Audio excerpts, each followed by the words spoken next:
रात्री वडनेरा सर्पदया निवारणा. सर्वज्ञ श्री चक्रधर स्वामी अचलपूरकडनं आपल्या वडनेर भोजनला येत आहे.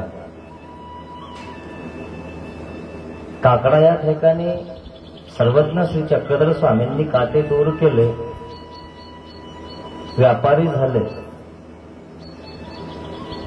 आणि विकत घेतले आणि विकत दिले. तसं मित्रांनो, देव म्हणतात सारंग पंडिताला भोगू काही कावळा खातला असेल, एक जन्म इथं देऊन द्या, तरीही देत नाही. नंतर पुन्हा स्वामी गिराईक झाले, घेतले आणि मग स्वामी आधी व्यापारी झाले, विकले.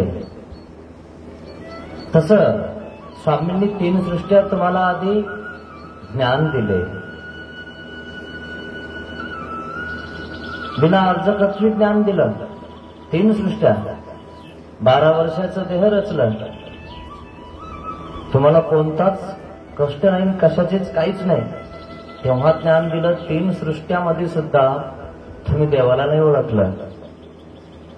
ज्याला नाही त्याला देव म्हणायला लागले तुम्ही, ज्याच्याने त्याच्या मागं पळाले. शेवटी भवांतरी पडले, अनंत सृष्ट्या गेल्या. 3 सृष्ट्या देवाने ज्ञान दिलं, तरीही नाही टिकवलं. आता तर अनंत सृष्ट्या झाल्या, आताही तीच बोंब आहे. कलियुग हे शेवटचं युग आहे आणि या युगामध्ये आपल्याला शेवटी ज्ञान झालंय, तेही देव निघून गेल्यावर. किती हीन युगात आणि हीन अधिकाराचे आपण आहोत, तरीही आपलं अजून प्रपंचाचं विष उतरलं नाही. प्रपंचाचं विष इतकं चढलेलं आहे लोकांना. ऊन असलं, रात्र असली तरी सुद्धा त्याच टायमाला ते गाडी काढतात आणि त्याच टायमाला ते प्रापंचिक काम करतात, परमार्थिक नाही करत. एखादा जर म्हणेल ना की माझी वारी असते, तर तो रात्री नाही जाणार, कारण माझी वारी चुकली असं नाही म्हणणार. प्रापंचिक कामामध्ये तो सगळं करणार, कारण त्याला प्रपंचाचं विष चढलेलं आहे. आणि ते विष उतरायचं काम सर्वज्ञ श्री चक्रधर स्वामींनी केलेलं आहे आणि ते आपल्या वडनेरला केलं. प्रपंचामध्ये इतकं विष चढलेलं असतं माणसाला की आपल्या जवळचा मित्र, भाऊ, सखे, सोयरे एकमेकाला इतकं आपण भांडत असतो, जस काय त्या नागासारखं चावायला लागतो. कोणी मधात आलं ना तर त्यालाही धरायला लागतो. आणि म्हणून स्वामींनी विष उतरवण्याचा प्रयत्न केला. सर्वज्ञ श्री चक्रधर स्वामी सांगतात, मी ज्ञान होऊन प्रवर्तलो आणि तू विष होऊन प्रवर्तलास. स्वामींना सुपारीत घोळून काही लोकांनी विष दिलं. पाहिलं, देवाने ज्ञान दिलं, दर्शन दिलं, संबंधानाचं फळ दिलं. लोक कसे पाहिले ना, उलटे होता लोक. स्वामींनी ज्ञान दिलं. एकांकीचे भक्त महादेवा भक्ताला तलवार घेऊन आले, शेवटी प्रेमदान दिलं. जो तलवार घेऊन येतो त्यालाही परमेश्वराने प्रेमदान दिलं. आणि म्हणून मित्रांनो, आपल्या प्रापंचिक क्षेत्रातलं विष उतरून परमार्थिक विष आपल्याला चढलं पाहिजे. परमार्थ आपल्याला करावासा वाटला पाहिजे. हे विष खूप महत्वाचं आहे, जे विषाला उतरून टाकतं. आणि म्हणून ज्ञान अमृत हे विषाला उतरवतं. म्हणून विष उतरवणारे लोक भेटतात. माहितीये तुम्हाला? आता मला माहिती नाही तुम्हाला माहिती आहे की नाही, परंतु आमच्या भागामध्ये रेल्वे स्टेशनवर फोन होता. बाकी फोन होते की नाही मला माहिती नाही, पण तिथं फोन होता. जर कोणाला साप चावला तर त्या रेल्वे स्टेशनवरून अमक्याला फोन करायचा, माहित नाही मला कोण आहे, पण करत होते. तिथून तो मंत्र म्हणायचा आणि विष उतरायचं. तसं हे ब्रह्मविद्या शास्त्र आहे ना, हे प्रापंचिक विष उतरून टाकतं माणसाचं. पण आपण त्या सत्संगात आले तर, केलं तर, ऐकलं तर, तुम्ही फोन लावलाच नाही आणि ते मंत्र ऐकलेच नाही आणि ते म्हटलेच नाही तर विष उतरण का? नाम माहीतच नाही, काम होईल का? मंत्र नाही तर सिद्धी नाही मित्रांनो. मंत्राचा जप नाही तर तपश्चर्या नाही. तुम्हाला सिद्धी होणार कशी? जय हरी पलंगावर इथं काहीच भेटत नाही. अहो, चपराशाची नोकरी सुद्धा लागत नाही घरी. कम से कम 12वी चांगलं शिकावं लागत, तेव्हा घंटी वाजवायला ठेवतात शाळेमध्ये. फुकट लागत नाही काही, किती कष्ट करावं लागतात. पण एवढी मोठी नोकरी जेव्हा आपल्याला चालता येत नाही तेव्हा आपण त्या ठिकाणी प्रयत्न करतो, मग तेवढ्यानेच मिळेल का? मिळेल? अहो, तेव्हा पण आपण यायला तयार नाही, तेव्हा पण आपण प्रयत्न करायला तयार नाही. जेव्हा आपलं सगळं संपलंय, आपल्याला नोकरीला कोणी घेणारही नाही, विचारणारही नाही. इकडे नोकरीवाले तर काढून देता, रिटायर करून टाकता. साठी बुद्धी नाठी म्हणे आता तुझ्यावरती, तू काही कामाचा राहिला नाही. तेव्हा देव घेतात, स्वीकारतात. तरी हा देवाला शरण जात नाही. तुमचा प्रश्न आहे जायचंय का नाही, पण गेल्याशिवाय देव होत नाही, हा स्पष्ट अर्थ आहे. आणि म्हणून प्रापंचिक विष उतरून आपल्याला पारमार्थिक ज्ञान अमृत ग्रहण करायचं आहे, तेव्हा आपल्याला प्रापंचिक विष उतरणार आहे, नाहीतर कधीच उतरणार नाही. आणि म्हणून वडनेरची लीळा आहे. हे साप सतत भांडत होते, सतत भांडत होते. त्याला उतरवणारच कोण नव्हतं, त्याला सोडवणारच कोण नव्हतं. पण ह्या ज्या जेवढ्या देवता आहेत ना, तेवढ्या तुम्हाला उतरू शकत नाही, तुम्हाला ज्ञानामृत देऊ शकत नाही, तुम्हाला मुक्त करू शकत नाही. योग आलाय तुमचा. ज्यांना उपदेश आहे, ज्यांना बोध आहे, ज्यांना या परमार्थामध्ये परमार्गाचं ज्ञान आहे, त्यांच्या इतकं भाग्यवान कोण नाही मित्रांनो. एवढं भाग्य तुमचं आहे. आधी तो तुमचा प्रश्न आहे, त्या भाग्याला उदयाला आणायचं का नाही, ते विष कमी करायचंय का नाही, हे तुमच्या हातात आहे. नसेल ना तर बघा, एखाद्याला ज्या वेळेस तो मरतो त्यावेळेस त्याच्याकडे जाऊन बघत जा, तात्या बरं आहे का? गेलं की 4.5 रुपयाचा घेऊन पुढा घेऊन जात जा पार्ले त्याला भेटायला. बरं आहे का तात्या म्हणत जा आणि त्याला देत जा. त्याला बरं वाटतं, 4.5 रुपयाचा का पुढा होईना पण माझ्यासाठी घेऊन आला. कारण तुमचं प्रेम त्या ठिकाणी तुम्ही त्या 4.5 रुपयाच्या पुड्यामध्ये दाखवत असता. आणि म्हणून आपलं विष कमी करून परमार्थिक ज्ञानामृताचं ग्रहण करा, तुमचं विष उतरून जाईल.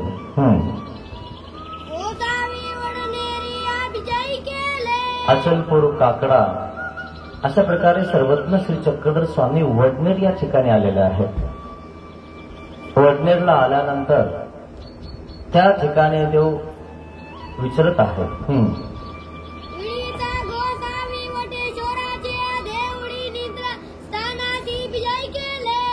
वेळीचा वेळी म्हणजे संध्याकाळच्या वेळीला सर्वज्ञ श्री चक्रधर स्वामी वटेश्वराच्या मंदिराला त्या ठिकाणी पोहोचतात.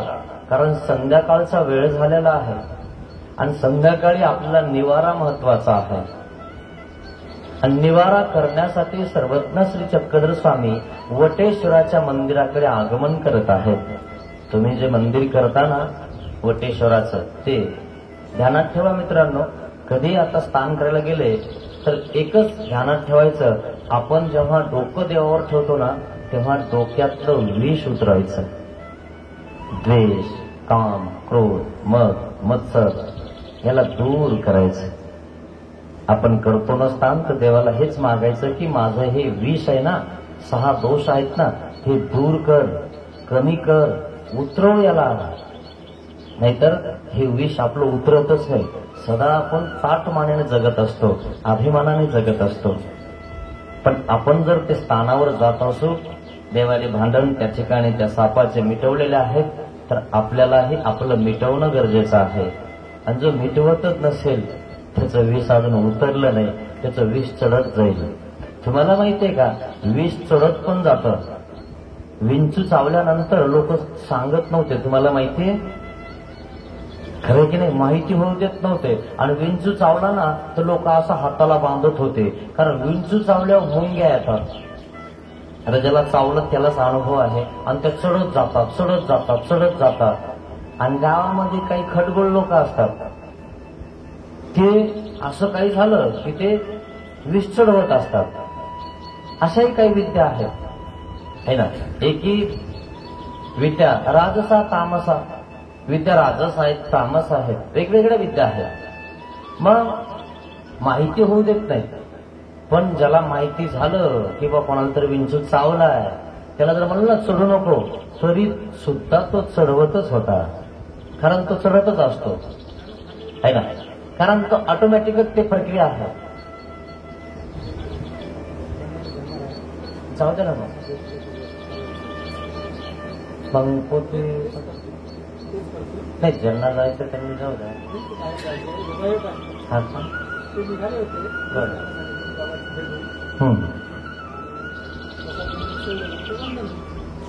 ठीक आहे ठीक आहे. त्यांना तिकडून बसवा आणि तिकडं करा म्हणत आहे, तिकडे बसवा. ठीक, या म्हणा त्यांना भेटायला.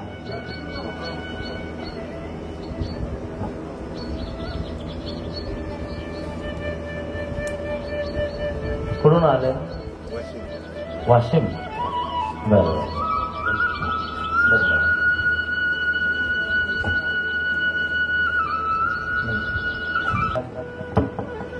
Hello check.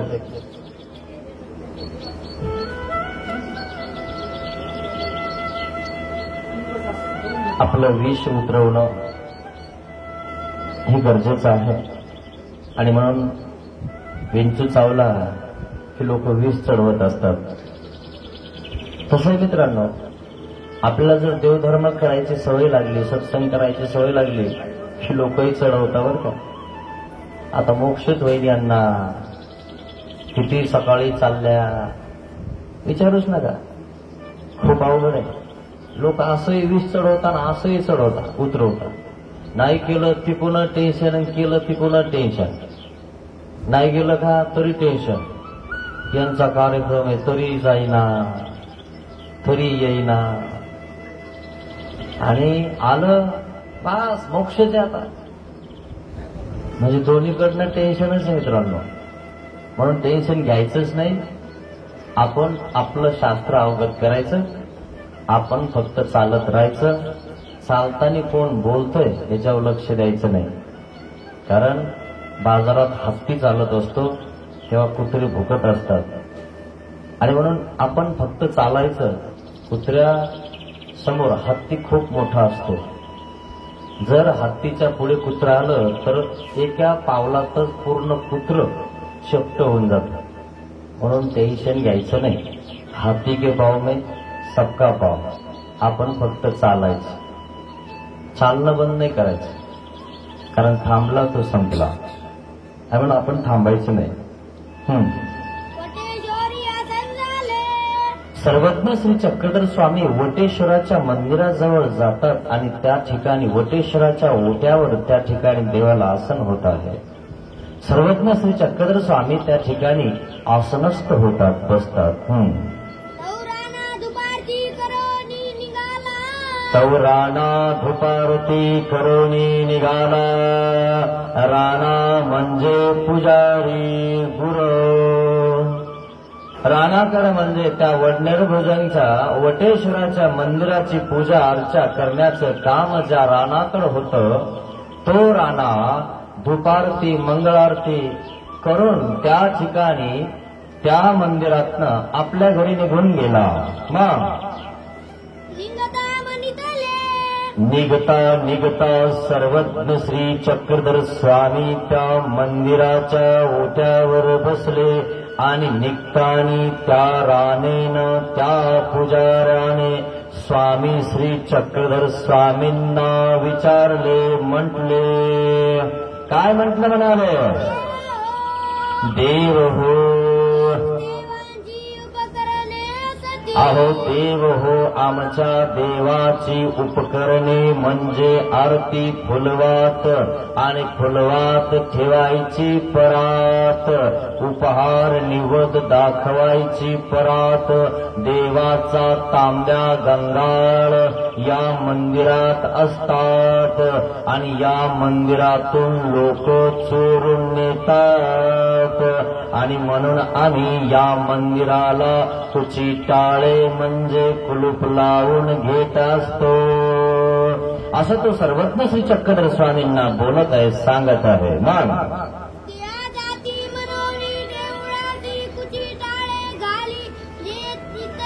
महाराज, या मंदिराला आम्ही कुलूप लावून घेत असतो कारण लोकांना देवाचे उपकरणे सुद्धा पुरत नाही, देवाला पण लोक सोडत नाही. अहो देवाचे वस्त्र सुद्धा लोक पळवतात, नारळ सुद्धा पळवतात, विड्यावरचे फळं सुद्धा पळवतात. इतकं लोकांना कमी पडतं. घरच्या दारच्याचं, शेजाऱ्याचं, पाजाऱ्याचं मुंड्या मोडून त्या ठिकाणी खातात, पितात, दलाली करतात. मग ते पुरतच नाही, हे पण पुरत नाही देवाचं, साधू संतांचं, आणि म्हणून मी कुलूप लावून घेत असतो. असा तो पुजारी सर्वज्ञ श्री चक्रधर स्वामींना सांगत आहे, बोलत आहे. मग तुम्ही काय करा माहितीये का? पैल उत्तरेश्वराच्या मंदिरामध्ये थांबा.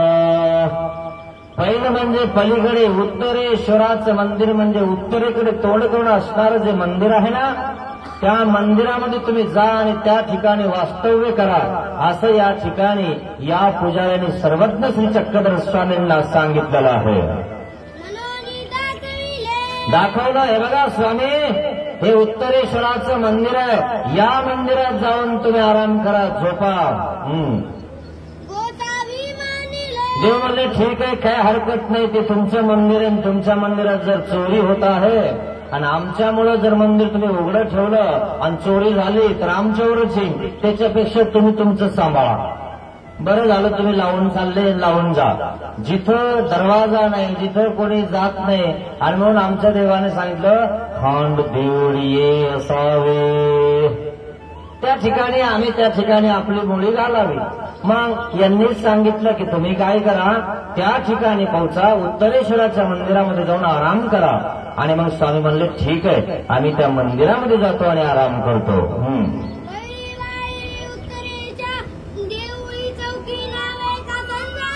सर्वज्ञ श्री चक्रधर स्वामी उत्तरेश्वराच्या मंदिराकडे निघाले आणि त्या ठिकाणी चौकी आसन झाले. आसनावर त्या ठिकाणी चौकामध्ये सर्वज्ञ श्री चक्रधर स्वामी उत्तरेश्वराच्या मंदिरामध्ये पोहोचलेले आहेत. मग त्या चौकामध्ये सर्वज्ञ श्री चक्रधर स्वामी गेले आणि गेल्यानंतर त्या ठिकाणी त्या चौकामध्ये आराम केलेला आहे. स्वामी त्या ठिकाणी विश्रांती करत आहेत. राणा गावात गेला, घरी झोपला, पण राणाला तो साधू, तो संत, तो ईश्वर पुरुष स्वामी श्री चक्रधर स्वामी त्या ठिकाणी ध्यानात येतात. वटेश्वराच्या मंदिरात स्वामी बसले होते, परंतु मी स्वामींना वटेश्वराच्या मंदिरात बसू नाही दिले. सांगितले इथले उपकरणे चोरी जातात, तुम्ही त्या पलीकडल्या मंदिरात उत्तरेश्वराच्या मंदिरात जाऊन आराम करा. आणि मी कुलूप लावून घरी आलो आणि त्या काळात त्यावेळेस गावाला वेश होती आणि वेशीला कुलूप होतं. एकदा का वेशीचं कुलूप लागलं की गावाच्या बाहेर निघता येत नव्हतं. तसा हा पुजारी गावात गेला, घरी गेला आणि रात्री आठवलं, ज्या मंदिरात पाठवलं त्या मंदिरात, उत्तरेश्वराच्या मंदिरात दोन साप एकमेकांमध्ये भांडण करत असतात आणि त्या ठिकाणी आपण या श्री चक्रधर स्वामींना पाठवलं. अरे हे आपण गलत केलं, चुकीचं केलं, रात्रभर त्याला झोप येईना आणि म्हणून त्या पुजाऱ्याला रात्रभर झोप आलेली नाहीये. कारण एखाद्याला आपण अशी जागा सांगणं योग्य नाही. ज्या ठिकाणी साप खेळतात, वाघ खेळतो त्या ठिकाणी एखाद्याला आपण पाठवणं हे उचित नाहीये. कारण त्या ठिकाणी त्याला काहीही होऊ शकतं.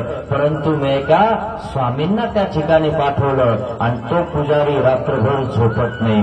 त्या ठिकाणी त्याला आठवतंय की अरे हे चुकलेलं आहे माझं. त्या ठिकाणी साप खेळतात, एकमेकांमध्ये झुंज खेळतात आणि मग स्वामी तिथं गेल्यावर, स्वामी तिथं झोपल्यावर काय होईल भरवसा नाहीये आणि म्हणून तो त्या ठिकाणी रात्रभर तळमळ करतो.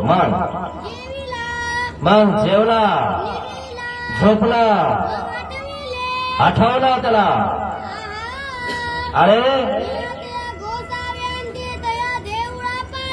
अरे अरे मी त्या स्वामींना त्या देवळात पाठवलं, चांगलं नाही केलं मी हे असं म्हणायला लागला. आपल्या मनाला तो त्या ठिकाणी भांडायला लागला. अरे मना, तू चांगलं तरी काम करायचं होतंस ना. अरे तनाने मनाने तर तू कधी कोणाचं चांगलं काम करत नाही. पण साधू संतांचं, ईश्वर पुरुषाचं, स्वामींचं त्या ठिकाणी त्यांचं तरी भलं करायचं होतं. त्यांना तरी त्या ठिकाणी वाईट रस्ता सांगायचा नव्हता. अहो काही परिसरात तुम्हाला सांगतो, साधू संत रस्ता विचारता तर काही उलटे लोक उलटा रस्ता सांगता. हे कधी उलटे होते तुम्हाला सांगतो, सांगता येणार नाही. आणि म्हणून कमसे कम उलट तरी सांगू नका, जे आहे ते सांगत जा. आणि म्हणून तो दुःख करत आहे. अरे हे चुकलं माझं, माझ्या ध्यानात नाही आलं की मी स्वामींना त्या मंदिरात पाठवलं आणि म्हणून दुःख करत आहे तो. जर आपल्याकडनं कोणाला बोलल्या गेलं, वाईट बोललं गेलं, आपण खोटं बोलल्या गेलो तर मित्रांनो त्या ठिकाणी आपण दुःख केलं पाहिजे. नाही तर आपण हसत हसत एखाद्याला हसत असतो. हसता हसता की जे रडता ही न फिटे. मित्रांनो एखाद्याला हसता हसता जर तुम्ही खोटं बोललं ना, रडल्यावर सुद्धा फिटणार नाही. मित्रांनो इतकं रडणार थोडी फिटणार नाही. आणि म्हणून हसताना सुद्धा खोटं बोलत जाऊ नका. हे आमच्या स्वामीचा संदेश आहे ना. त्या ठिकाणी दोन साप आहे, त्याला आठवलं रात्रीच्याला. तसाच निघाला तो. आला दुर्जाजवळ आला, गावाच्या वेशीजवळ पोहोचला. अरे जाऊन तो स्वामीला सांगायला पाहिजे उत्तरेश्वराच्या मंदिरामध्ये जाऊन झोपू नका. त्या ठिकाणी दोन साप आहेत आणि ते एकमेकांमध्ये भांडण करतात. न जाणो तुमच्याकडे येतील. पण धावत आला. रात्रीची वेळ झालेली आहे, पण वेशीला कुलूप लागलेलं आहे. एकदा कुलूप लागलं की वेशीचं कुलूप उघडत नसतं मित्रांनो. आणि म्हणून तो त्या ठिकाणी पोहोचला, पुन्हा घरी परत गेला. मग गेला मागोता. चार पहारी निद्रा नाही, रात्रभर त्याला झोप लागली नाही. रात्रभर झोपला नाही मित्रांनो. कारण स्वामींना त्या मंदिरात त्यांनी झोपवलेलं आहे. आणि म्हणून आपण त्याच ठिकाणी आपलं साधू संत ईश्वर त्याच ठिकाणी आपण त्या ठिकाणी ठेवले पाहिजे, ज्या ठिकाणी उचित जागा आहे. लोकांना एवढा मोठा बंगला असतो, पण तुम्हाला सांगतो देवाला एवढंच घर असतं. ते त्या ठिकाणी जिथं हात धुता, पाय धुता, त्या मोरीचं पाणी पडतं आणि तेच ओढून हात धुतलेलं पाणी देवाच्या अंगावर पडतं. पाहिलं तुम्ही कधी? केवढा बंगला असतो माहिती तुम्हाला?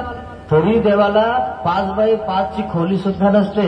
जाऊ द्या एखाद्या दुसरीकडे तरी तिथंच, जिथं हात धुतो आपण, तिथंच थुकतो आपण, तिथंच गुळणा करतो आपण आणि त्याच्या बाजूलाच मंदिर असतं. नसेल ना व बघा जाऊन. आणि एवढंच असतं. देवाने दिलेलं एवढं मोठं घर, पण देवाला एवढंच घर. पाहिलं ना, अनुभव आहे ना. आणि म्हणून आमचे महानुभाव असं करत नाही. महानुभाव चांगला असं 3 पायऱ्याचं आसन करतात, देवासाठी वेगळं करतात. नको देवावर आपले रज उडायला, असा विचार असतो त्यांचा. दुःख करत त्या ठिकाणी तो झोपलेला आहे, पण त्याला झोप लागलेली नाहीये. केव्हा दिवस उगेल आणि केव्हा मी जाईल आणि स्वामींना सांगेल की महाराज या ठिकाणी 2 सापांचं भांडण लागतं. मग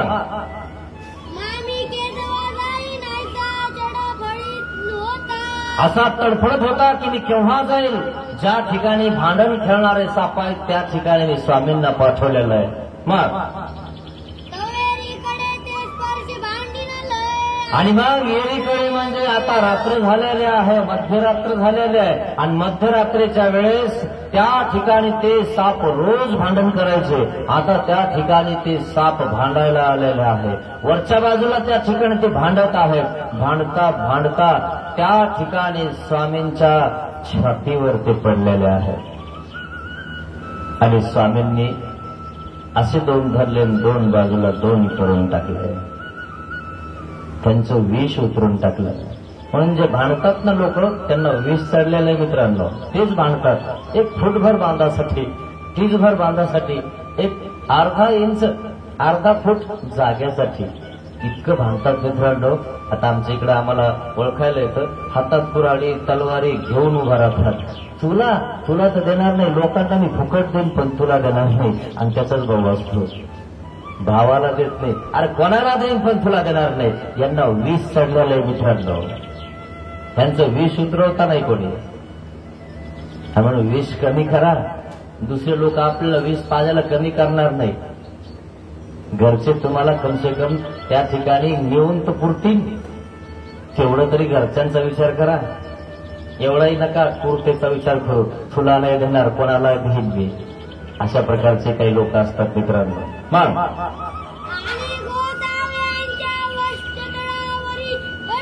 आणि गोसावी यांच्या वक्षस्थळावरी पडिले. वरतून खाली छातीवर स्वामींच्या पडले.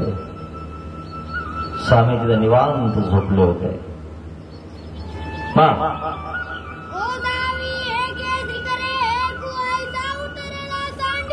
आणि मग 1 धरला आणि 1 इकडे केला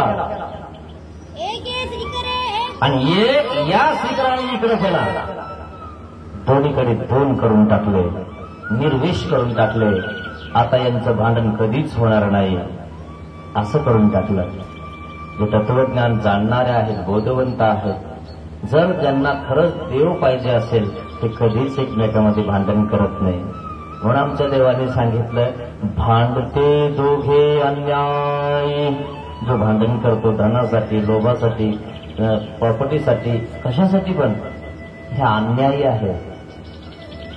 जे भांडतात ना त्यांना वेगळं केलं स्वामींनी. पण जे वेगळं करून सुद्धा भांडत आहेत त्यांना कुठं मोक्ष होणार आहे. अहो मुंगीचं वैर सुद्धा चिंतायला नाही सांगितलं. आणि तुम्ही एखाद्या साधूचं, संताचं वैर चिंतत असाल, हा असा, हा तसा, हे अशी तशी म्हणत असाल. अरे मुंगीचं जर असं केलं तर तुम्हाला मोक्ष अंतरणार आहे. आणि जर तुम्ही साधू संताचं जर असं केलं तर तुम्हाला मोक्ष कसं होईल. विष चढलेलं आहे तुमच्यात, उतरणारच नाही, उतरलेलंच नाही. निर्विष राहावं लागतं मित्रांनो. सगळे चांगले आहेत, मीच चांगला आहे. पण प्रत्येक व्यक्ती काय म्हणत असतो, मीच चांगला आहे, माझंच काम असं आहे आणि मी बघा असं केलं, बघा मी तसं केलं, मीच करतो. मांजरीला दूध प्यायचं असतं ना, म्हणून मांजर म्याव म्यावच करते, खरं की नाही. ती म्हणते का कधी, नाही नाही जाऊ द्या, माझ्यामुळं नाही, माझ्यामुळं नाही. ती म्यावच करते आणि जास्त म्याव म्याव करते, पायामध्ये गटाळा घालते. सरक तिकडं, ती पाय हाणते, बाई सरक तिकडं, तरी तिथंच येणार बोलते, तिथंच येते. जोपर्यंत ती दूध पाजत नाही तोपर्यंत ती शांत होत नाही. स्वार्थ आहे मित्रांनो. हाच स्वार्थ काय करा, ऊर्ध्व स्वार्थ करा. काय स्मरण, चिंतन, घोष है ना, स्थान, वंदन, देवपूजा, सत्संग केल्याशिवाय जेवणार नाही, केल्याशिवाय दूध घेणार नाही. आपण सगळं आधी करतो आणि आमच्या देवाने त्यालाही त्या ठिकाणी मुभा दिलेली आहे. सृष्टे चित्ते संभवन्ते. जर तुम्हाला त्या ठिकाणी भूक लागलेली आहे मी प्रवचन देत आहे तर तुम्हाला ते घेताच येणार नाही, कारण तुमचं मन त्या भोजनात लागलेलं असतं. म्हणून स्वस्ते चित्ते घेत जा मित्रांनो. आपल्याला 1 घंटा बसायचे अशा हिशोबाने आलं पाहिजे.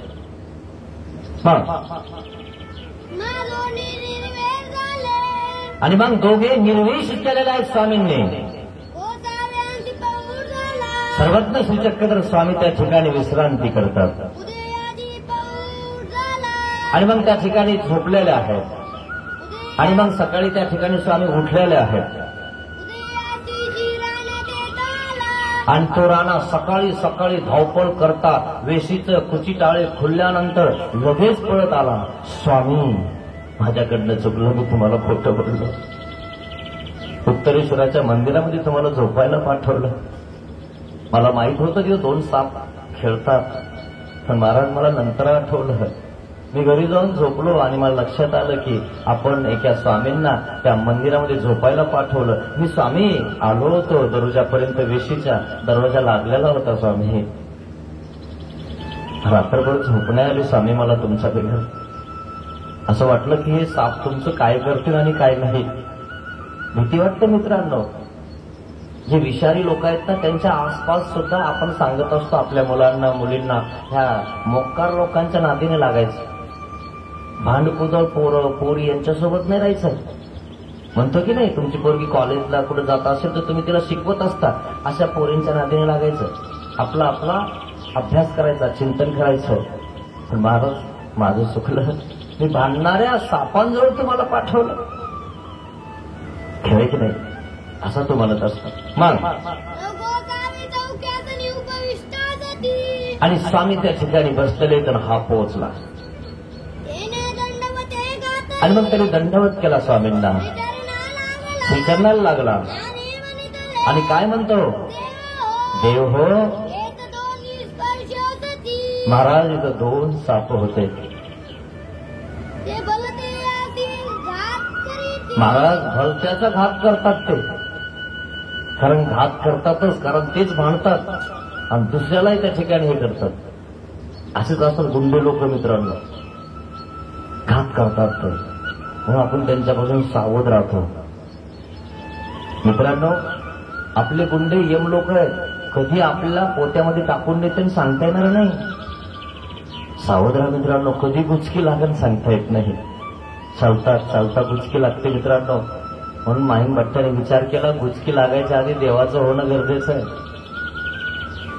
आपल्याला गुचक्या लागतात, आपला कप वाघ सगळं त्या ठिकाणी व्यभिचारत आहे, तरी पण आपल्याला आपली सत्ता नाही सोडा वाटत.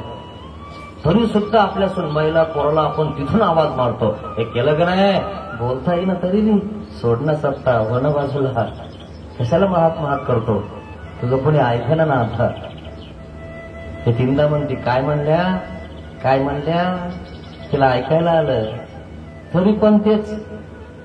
आणि म्हणून आपण मधात नाही गेलं पाहिजे, आपली गाठी घेऊन मधात बसलं पाहिजे. आपली किंमत कमी झालेली असते. त्यावेळेस तरी चिंतन करा मित्रांनो, त्यावेळेस तरी देवाला आठवा, ज्या वेळेस आपलं कोणी ऐकत नाही. देव ऐकेल तुमच्यावर. महाराज, मी तुमच्या पुढे सांगायला विसरलो, असा मी हृदय शून्य आहे, मला माफ करा स्वामी. मी पापद्रोही आहे, चांडाळा आहे, आपल्या स्वतःला हिनवायला लागलेला आहे तो.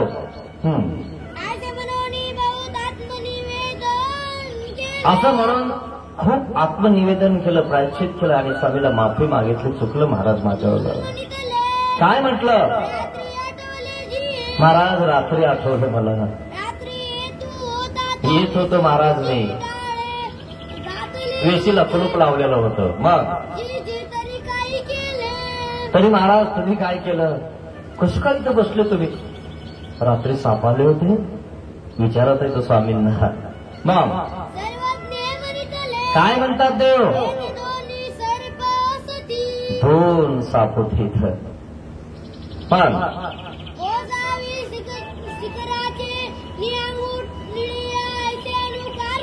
आणि मग सांगितलं, एक असा टाकला आणि एक असा टाकला. ते रात्री भांडत होते, झुंझुन आमच्या वक्षस्थळावर पडले. काय म्हटलं महाराज, मग काय झालं, महाराज तुम्ही काय केलं ना वक्षस्थळावर तुमच्या पडल्यानंतर? काय म्हणतात देव? अहो आमच्या छातीवर पडल्यावर आम्ही काय करणार? आम्ही अशी बाजूला करून टाकले. पण लोटलं आम्ही हाताने, गेले मग तो निघून. येणे म्हणजे आम्ही त्यांचा भांडणाचा रोष फेडून टाकला. आता ते इथं कधी येणार नाही आणि कधी भांडणार पण नाही. देवाच्या स्वीकाराने त्या ठिकाणी त्यांचे भांडणं मिटलेले आहेत. आणि म्हणून आपलं आणि देवतेचं ऋण आहे, देवाने आपलं ऋण फेडून घ्यावं हीच प्रार्थना करावी. आपलं ऋण फेडता फेडता फिटत नाही मित्रांनो. प्रत्येकाला काही लोकांना ऋण घ्यावं लागायचं पूर्वीचा. ऋणाईचा दृष्टांत तुम्ही ऐकला तर तुम्हाला खूप सुंदर त्या ठिकाणी समजवलं जाईल. प्रत्येक जण सावकाराकडनं ऋण घेत होता, तरी ऋण सुद्धा फिटत नव्हतं. आता थोडंसं बरं वाटायला लागलं तरीही काही लोकांकडे ऋण असतंच. इथं जाऊ द्या हो, इथलं ऋण आहे. म्हणजे कर्म मालिकेचं जे ऋण आहे, कर्म लेपाचं जे ऋण आहे, हे कधी फिटणार आहे? कधी फेडणार तुम्ही याला? जे पाप केलेलं आहे, खोटं बोललेलं आहे, दलाली केलेली आहे, कोणाचा घात केलेला आहे, कोणाचं पाप केलेलं आहे, हे कुठं फेडणार? घरी राहून कधीच फेडत नाही मित्रांनो. ते अशा सत्संगात येऊनच फेडावं लागतं. इथं हातात झाडू घ्यावा लागतो, त्या ठिकाणी साधू संतांची सेवा करावी लागते, देवाची सेवा करावी लागते, तेव्हा फिटतं. इथले भांडे घासल्यानंतर आपण कोणाच्या घरी भांडे घासणारे होणार होतो. ते कर्माचे लेप नसतात, नाहीतर तुम्हाला भांडे घासणारे व्हावंच लागणार आहे. कारण तो लेप तुमच्या जन्मामध्ये आहे. तुम्ही जर भांडे या ठिकाणी घासले आश्रमात तर कर्माचा नाश होणार आहे. तर साजाप्य लेप तुमची इथं नाशणार आहे. कुठंही गेले तुम्ही, कितीही पुण्य केलं तर तिथं तुमच्या कर्माचा लेप नासत नाही. चतुर्विध साधनाची सेवा करावी लागते. स्थान, प्रसाद, भिक्षुक, वासनिक यांची सेवा केल्याशिवाय तुमचा नाशच होत नाही कर्माचा. काय करायचे ते तुम्ही ठरवा. येणे विण गतीची नाही, येणे अवतरे जो नुद्धरे तो कहीच नुद्धरे. आपण जसं आपलं घरचं करतो, घरचं केल्यावर कर्माचे लेप लागतात. इथलं जर तुम्ही केलं, इथलं सेवादास्य केलं तर मुंचन ठरतं. तुम्हाला कुठलं सेवादास्य करायचंय हे तुम्ही ठरवा. तिथलं बांधतं, इथलं सोडतं. तुम्हाला इथलं करायचं का तिथलं करायचंय हे तुम्ही ठरवा. कारण तिथलं तर तुम्ही करतच आहात. आता 10 दिवस 20 घंटे म्हणजे 10 दिवसाचे 2-2 घंटे आले, सकाळी एक आणि संध्याकाळी एक, तो 20च घंटे तुम्ही देवाला देणार.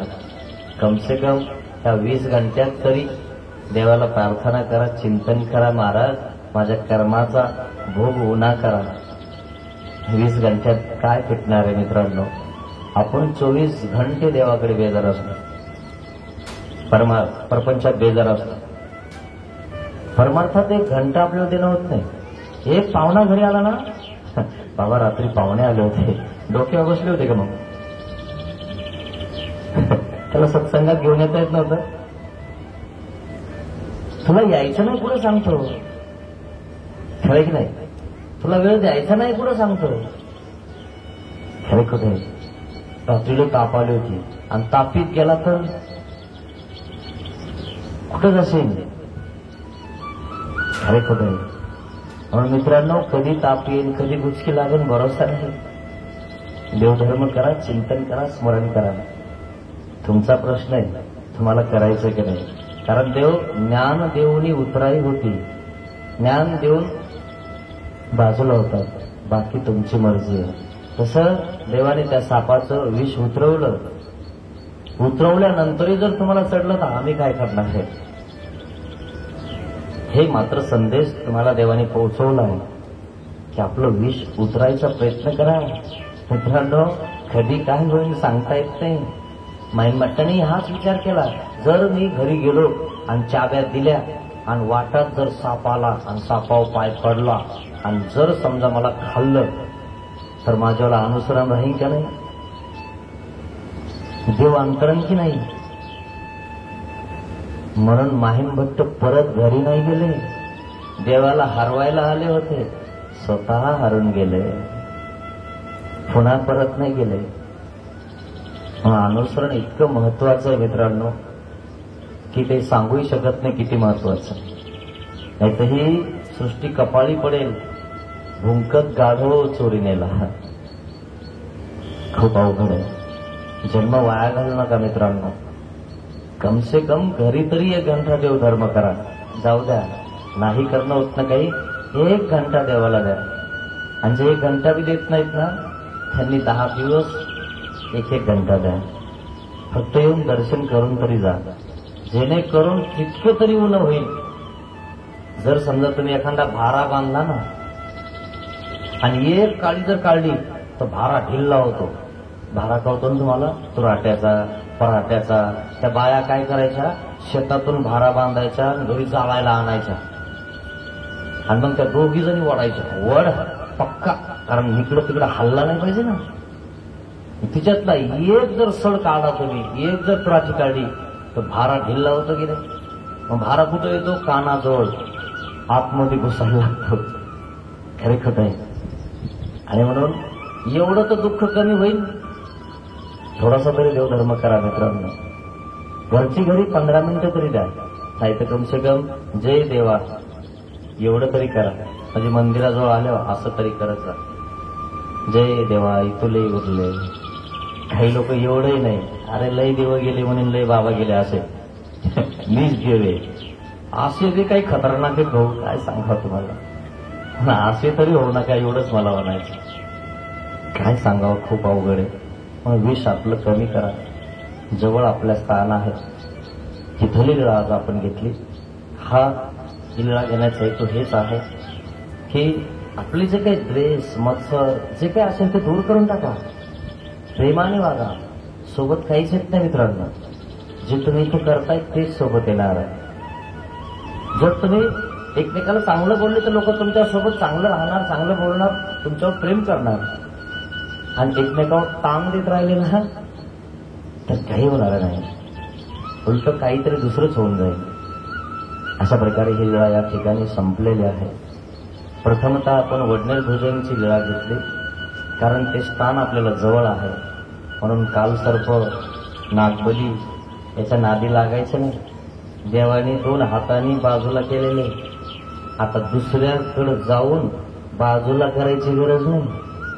नाही तर लोकांना एवढा कंड्या आहे ना, हा बाबा. आणि मग तो साफ करता माहिती तुम्हाला, तो असा तसा करत नाही. पिठाचा गिठाचा नाही, सोन्याचा. नाग आडवा आलाय ना, ज्याचं होत नाही, जमत नाही, त्याला आडवा येतो तो. आणि मग त्याला माहितीये हा आपल्याला भेटेल गिराईक. त्याने गिराईकच येते दोन या इकडे 1 तोळ्याचा करता का, लवकर होऊन जाईल. मग करेक्ट आहे. नाही नाही चांदीचा करा ना बाबा, हे काय तुम्ही म्हणता. किती अवघड आहे मित्रांनो. काय आडवं येणार आहे मित्रांनो आपल्याला. पण तिथं तुम्हाला सांगतो घालून टाकतात. आणि तो बाबा किती हुशार, जो करतो ओम भूम स्वाहा, तो तिथं पिठाचा करतो. आणि मग तो असा दोऱ्याने तोडतो यज्ञात टाकतो नाही. हा, आणि जो सोन्याचा आहे तो खिशात टाकतो. चलो. म्हणून आपल्या डोक्यात कचरा नाही पाहिजे मित्रांनो. आपल्या डोक्यात ज्ञान पाहिजे. देवानी कचऱ्या सगळं त्या ठिकाणचे साप, नागभली हे जे आहे ना हे सगळं काढून टाकले. म्हणून आपल्या पंथात तर काही टेन्शनच घ्यायचं नाही. आपल्या पंथीय लोकांनी हे आडवं आलं, ते गेलं, हे वलांडलं, ते वलांडून राहिलं, हे आपल्याकडे अंधश्रद्धाच नसते. ज्यांना करायचंय, जे करताय त्यांना आपण काय म्हणणार आहे, तो त्यांचा प्रश्न आहे. त्यांना आपण म्हणूही शकत नाही काही. तेलाचे पुढे आणले की रिकामा डब्बा म्हणजे खोकं असंच ठेवता लोक जवळच. कचरा टाकत जायचं. मित्रांनो, डोकं रिकामं ठेवू नका. ज्ञान ग्रहण करा, चिंतन करा, स्मरण करा. तुमचा फायदा आहे. तुम्ही कधी फसणार नाही आणि तुम्ही चोरीला जाणार नाही. तुम्ही जन्म वाया जाणार नाही. काही ना काहीतरी देवधर्म तुम्हाला घडेल. हेच शरीरात मला सांगायचं आहे. स्थान महात्मे वडनेर भुजंग जिल्हा आपण घेतली. त्या स्थानाला प्रथमतः माझं दंडवत प्रणाम आहे. अशा प्रकारे आजपर्यंत आपण जर विष उतरवलं नसेल तर देवाला प्रार्थना करा की महाराज माझं विष उतरव आणि परमार्थाचं ज्ञानामृताचं मला बीज दे, मला ते ज्ञानामृत दे, जेणेकरून जे विष आहे ना ते जळून खाक झालं पाहिजे. देवाला प्रार्थना करा. पतित पावन दीनदयाळा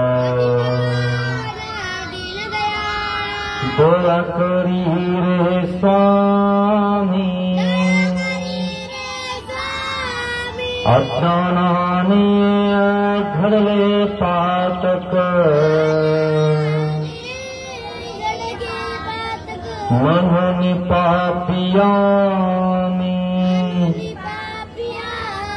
दया करी रे स्वामी. ज्या मनाने पाप कल्पिले ते मन तुला दिले मी, दया करी रे स्वामी.